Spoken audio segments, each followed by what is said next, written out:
আমি mister triple R. Are you guys ready for that? চলো guys একটা countdown করা যাক। 5 4 3 2 1।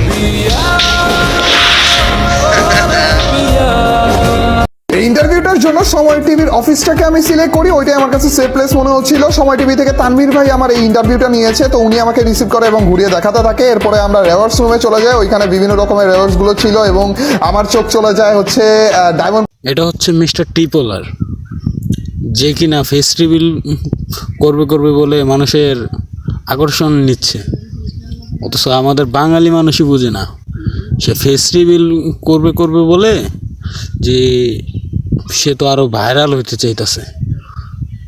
তো মানুষ কতটুক বলত হলে পরে একজনকে এইভাবে সাপোর্ট দেয়, যে কিনা নিজের সাবস্ক্রাইবারদেরকেই শুধু ধোঁকা দিতেছে। ফেস রিভিল যদি করার হয় তাহলে করে নেব, কিন্তু না, সে ফেস রিভিল করবে না, শুধু মানুষকে আশ্বাস দিচ্ছে যে ফেস রিভিল করবে। তো এরকম বাঞ্চদের কেন আমরা এত দেব, সাপোর্ট দিব, যে একের পর এক মিথ্যা কথাই বলতেছে,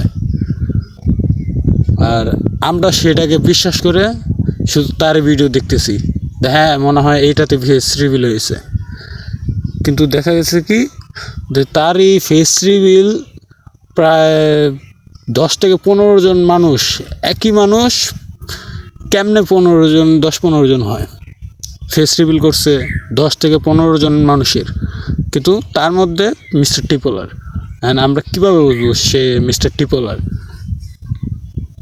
আসলে এখানে হয়েছে কি যে সে ভিউজ পাওয়ার জন্য এরকম করতেছে, আর তার কথার মাধ্যমে অন্যান্যরা এটা ভিডিও বানায় সেটা আপলোড দিয়ে তারাও ভাইরাল হচ্ছে, কিন্তু মানুষে বুঝে না। তারা মিথ্যা কথা বলে মিলিয়ন ভিউজ পাচ্ছে ভিডিওতে। তো আশা করি আমার কথাটা বুঝতে পারছেন। তো আমার কথা হচ্ছে গিয়ে, যদি ফেস রিভিল করে তাহলে করে দেখ, আর না হলে এরকম ফাইজলামি করা বন্ধ করো। এরকম ইউটিউবারের থেকে দূরত্ব বজায় রাখুন। ধন্যবাদ সবাইকে আমার ভিডিও দেখার জন্য। পরের ভিডিওর জন্য সাবস্ক্রাইব করে রাখবেন।